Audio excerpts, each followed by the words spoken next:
नमस्कार, टेस्टी फूडमध्ये तुमचे खूप खूप खूप स्वागत आहे. चला तर आज आपण गावरान पद्धतीने एकदम चटपटीत असं वांग्याचं भरीत एकदम सोप्या आणि साध्या पद्धतीने पाहणार आहोत. चला तर लगेचच रेसिपीला सुरुवात करूया.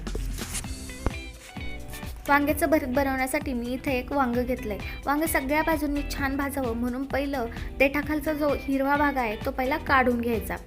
हे स्पेशली भरताचंच वांग आहे आणि या वांग्याचं भरीत खूप छान लागतं. जर तुमच्याकडे छोटे वांगे असतील तर तुम्ही ते वापरले तरी देखील चालेल. इथे आता हा हिरवा भाग काढून झालाय. आता वांग छान भाजावं म्हणून यासाठी यावरती तेल लावून घेऊया. असं वांग्यावरती तेल लावल्याने वांग हे खूप पटकन भाजलं जातं. संपूर्ण वांग्याला तेल लावून झालेलं आहे. आता हे भाजून घेऊयात. वांग भाजण्यासाठी पहिला गॅस ऑन करूयात आणि त्यावरती वांग ठेवून घेऊयात आणि आलटीपलटी करून हे वांग भाजून घ्यायचे.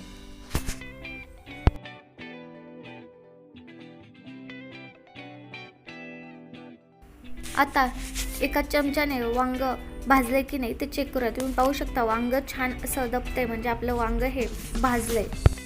गॅसची फ्लेम ऑफ करूया आणि वांग थंड करून घेऊया. आपलं वांग थंड झालंय. आता याची काळी झालेली संपूर्ण साल काढून घेऊया.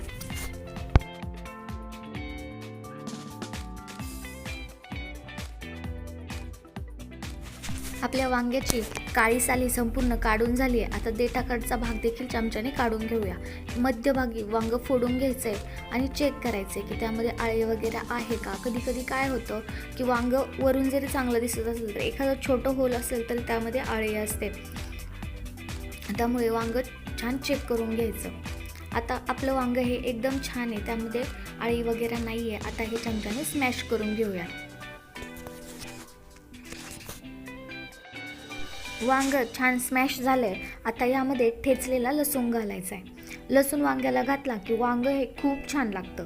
कच्चा लसूण घालायचा आणि तो देखील मिक्स करून घ्यायचा. आता यामध्ये लाल तिखट घालूया. मी 1 चमचा इतकं लाल तिखट घातलंय. जर तुम्हाला जास्त तिखट हवं असेल तर तुम्ही जास्त घालू शकता किंवा जर तुम्हाला कमी तिखट आवडत असेल तर कमी घाला आणि हे सर्व छान मिक्स करून घेऊया. आता यामध्ये मीठ घालून घेऊया. चवीपुरतं मीठ घालायचंय आणि मीठ देखील मिक्स करून घ्यायचंय. मीठ छान मिक्स झालं की यामध्ये बारीक कापलेला कांदा घालून घ्यायचा आणि तो देखील मिक्स करून घ्यायचा. कांदा भरताना कच्चा कांदा घातला की भरीत हे खूप छान लागतं. आता यामध्ये बारीक चिरलेली कोथिंबीर घालून घेऊया आणि ती देखील छान मिक्स करून घेऊया. आता यामध्ये तेल घालायचे.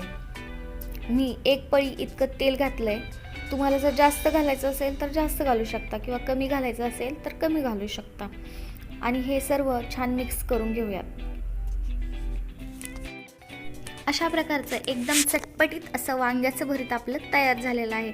तुम्ही हे चपातीसोबत खाऊ शकता किंवा ज्वारीच्या भाकरीसोबत खाऊ शकता किंवा बाजरीच्या भाकरीसोबत खाऊ शकता. तिन्हीसोबतही एकदम अप्रतिम लागतं. कधी कधी काय होतं की आपल्याकडं कमी वेळ असतो आणि त्यावेळी काय बनवायचं बाबा हा प्रश्न पडतो. तर अशावेळी हे वांग्याचं भरीत बनवायचं म्हणजे एकदम पटकनही होईल आणि आपल्याला छान भाजी देखील मिळेल. अशाच वेगवेगळ्या रेसिपीज पाहण्यासाठी टेस्टी फूडला सबस्क्राईब करा. थँक्यू.